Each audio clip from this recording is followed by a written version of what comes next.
crew, Wannabe here. So today I am back with another video. Make sure you turn on your post notifications so that you are notified whenever I post a video on my channel. Make sure you guys are watching my newly uploads, because when you're watching the new uploads and everything that I'm posting, that's how YouTube also will notify you. But if you're not watching, you will not get a notification. So make sure you guys are updated on my new content and everything like that. And make sure you guys are following me on my Instagram, that is Mona X Banks, and also my Twitter at Mona X Banks. It will be here on the screen and is always in the description box below. Also, if you guys ever want to email me, I know I always say I'm getting better, but I get a lot of emails, so I'll be trying to get through them. But you can always email me at monabe269@yahoo.com. So today is going to be a natural hair Q&A. I asked you guys on YouTube, spur of the moment, and Instagram, spur of the moment, to ask me some questions that you or concerns you had about natural hair, and that I will go ahead and answer them. So that's what I'm going to do right now. So if I'm looking at my phone, that's why. The question is, do you think wearing wigs help your hair grow more than protective styles like braids? I would definitely say one has more tension than the other. So I definitely do feel like with protective styling, like with kinky twists or braids or things like that, your hair is being pulled in every which way. Depending on how you care for your hair is very, very important when you do have in box braids or things of that nature. Because if you're wearing your hair in buns and stuff like that, you're constantly pulling on your hair. So it's kind of like half and half. Basically, you know, you don't want to necessarily put all that tension on your hair. And also when you get box braids, you want to make sure that you're leaving your hairline, you know, not so tight. You don't want your hairline braided so tight, because if it is braided very, very tightly, y'all, you're going to snatch out your edges. And of course, that will not be good for like hair growth or anything like that. Now, if you do get box braids and stuff like that, my tips for hair growth with box braids is, do not leave your box braids in more than 3 months. I feel like with natural hair, and I used to do this when my hair was relaxed, I would leave my box braids and braids in and stuff like that for 3 months. Do not do that. Only leave them in for a month. I know you guys are like, what? You're going to spend all that money to leave your hair in for a month? But I mean, if you want your natural hair to still be popping underneath them braids, don't leave your braids in long. And do not let the stylist pull around your hairline. And also, do not pull your hair in tight buns, okay? Do your buns. Make sure, like when I do mine, when I will wear box braids, make sure they're not pulled straight tight. Make sure there's some gapping so that your hair isn't being pulled out. Now, as far as wigs, I do feel like wigs are the better option. You are trying to get length retention fast due to the fact that you're not like in your hair manipulating your hair with box braids. You're still moving your hair around, so your hair is still moving. You know what I'm saying? Like the weave is attached to the scalp, but your hair is still moving.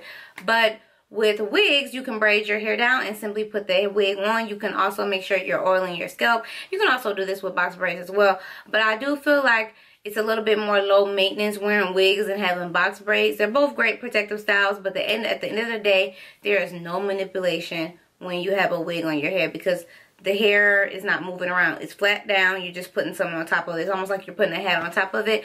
So I do feel like if you want to gain length retention really fast, just do wigs, sis. Because depending on your stylist, depending on how you style the box braids can be more damaging to your hair than they can help your hair. And that's just the truth. That's just what I think. Okay, so moving into Instagram. The first question is length retention. So I'm assuming she's asking like how to gain length retention, and that is to use low manipulation on your hair. Do not be in your hair every other day. Don't do it, because you're going to take your hair out more than you're going to help it grow. I can't speak for any other hair texture because I do have type 4 hair. Do not detangle your hair every single night. That is a myth. That do not work for 4C hair, period. Do not be taking a comb, a dimming brush at your hair every single night. You're going to damage it more than you're helping it, because type 4 hair is fragile, okay? Very, very fragile. And it cannot handle all of that. So what I would suggest is using your fingers. Don't use a lot of hair tools. If you feel like you just have to detangle your hair every night, but don't do that. Try to only detangle your hair maybe 2 to 3 times a week, but don't do it OD, because I don't care what nobody say. I don't care what the natural hair blogs say. 4C hair ain't meant to be detangled every single night. There is ways that you can work around it so your hair doesn't get tangled. If you're using a proper products, the proper techniques, there's no way you should have to detangle your 4C or type 4 natural hair every single night. So stay out of it. Stick to like 1 to 2 styles a week. Do not change your hairstyle every single day. Keep it simple. Like I used to do at night when I wore my afro out, I would just like moisturize my hair a little bit if it needed the moisture. But if you're using the right products, your hair won't need to be moisturized every night or every day per se. But what I would do is just put my hair in little ponytails all over my head and then use my fingers to fluff it out. That way I didn't have to detangle my hair every single night. My hair would not be tangled. It would be, you know, nice and soft and fluffy and vibrant. So try to do that, but do not be in your hair all the time. Just don't. Like I said, you can wear wigs or just simply braid your hair back or twist your natural hair to the back and, you know, wear little cute headbands and things like that to get length retention. You also can protect your style with braids and stuff like that, but just be very careful, like I said before, with getting those. But low manipulation is how you can grow your natural hair. That's really it. And patience. A lot of patience. The only way your hair is going to grow if you have patience, if you care for it, have a good wash routine, stick with it. Don't be using everything that you see on the natural hair shelves at the store. Don't be putting it up in your head, okay? Because a lot of times we over moisturize our hair and wonder why our hair is breaking because it's over moisturized. You know what I'm saying? So limit. Use things in moderation. Don't go crazy. Have you tried rice water on your hair? I have not tried rice water. I'm not going to say I would never try it. I hear that it works. I'm not opposed to trying it, but I don't too much care about hair growth enough to no. But teach his own. Let me know, let everybody know in the comments if you tried rice water and has it worked for you. But I've seen videos on YouTube where women have gained length from using it, so it's proven to work. I just haven't tried it personally for me. How often do you deep condition? Now, this is something that I struggle with. Do not be like me. I'm not even going to tell y'all the last time I deep conditioned. And that's sad because I have color treated hair. It's very sad. But I feel like you should deep condition once a week. Just clear this up. I obviously just said you should deep condition your hair once a week. I know a lot of naturals like to wash their hair once a week, so I feel like you should deep condition whenever you're doing your wash routine. However, I know that some naturals, like when my hair was longer, I used to wash my hair 2 times a month, so every 2 weeks, and that's when I feel like you should deep condition. So whenever you're washing your hair, go ahead and deep condition. Go ahead and take that extra step. It won't hurt, or you can also do it every other week. It just depends on your hair, how healthy your hair is. Is your hair dry? Is it feeling brittle? You just have to fill out your hair for yourself. This is what I feel like you should do once a week. You know, stay consistent on it. Do it on your wash day. But yeah, I don't do it for months at a time.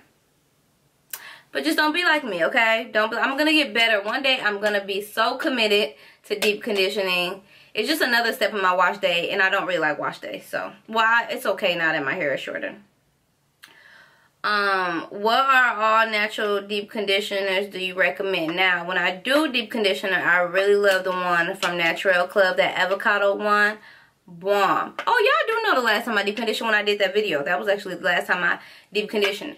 But the ones from Natural Club are bomb. Like, they're bomb. I love the Eden Body Works one. And that one from Shea Moisture, the yellow one, like the Jamaican black something. I'll put them in the description box because I can't think of the name. That one is bomb too. Like, that one that had your hair feeling really nice. Like, seriously, really nice. I really like that one. And I actually do have some deep conditioners that I do need to try. So, let me know if y'all would like to see me try them here on camera. This is the final question because it's a quick Q&A. Should you wear protective styles during the winter? I don't think it's mandatory. She asks, is that a fact or a myth? I think it's definitely a myth. You do not have to protective style during the winter, because you will hear naturals say, well, it's summertime, so I'm going to protective style. It's spring, so I'm going to protective style. It's fall, so I'm going to protective style. So when is your natural hair going to be out? It's not. So I definitely feel like that is a myth. Protective style, whenever you feel like you want to break from your hair, or when you feel like your hair is a little bit more fragile, or your hair needs a break, or you're trying to gain some length retention, or you want to help, your hair is not doing as well, or it's not thriving how you want it to be, then protective style. But I don't think protective styling has anything to do with seasons, because we all live in different parts of the world, number one. And each climate is different. Like, for instance, I live in Georgia, but I'm from Michigan. When I lived in Michigan, I went a whole winter one time and I did not protective style my hair. This was before I got on YouTube. Y'all, my hair was bomb. Okay, probably the best my hair has ever been, to be honest. But yeah, so that's definitely a myth. You can still gain retention, lip retention. I wasn't doing a lot of manipulating to my hair. I was sticking to like one style a week, and that's what I was doing. So you definitely do not have to do the most. Okay, you can just protective style whenever you feel like you want a protective style. I don't think that is necessary by the season. Some people live in the desert and probably have never protective style. Protective style whenever you feel as though your hair needs a break, or whenever you want to, or when you need a break. But it's not mandatory to do it in the winter. I mean, you can do it in the winter if you just don't want to deal with your hair, and it's easier just to put a wig on. Like, you know, wigs can be hats for some people because wigs be warm. Wigs be warm in the winter. They do. So yeah, that's just it. So those are all you guys' questions. Sorry that this Q&A was a bit short, but if you guys want me to do another natural hair questions and answers, leave all of your questions in the description. Box. Leave all of your questions in the comment section, and I will definitely do another Q&A part 2 to this video. So just let me know what y'all want from your girl. Okay? Okay. I want to say thank you to everyone that asked questions. I appreciate it. So I hope you all enjoyed this video. I hope it was helpful. Thanks for watching, and I will see you all in my next one. Bye.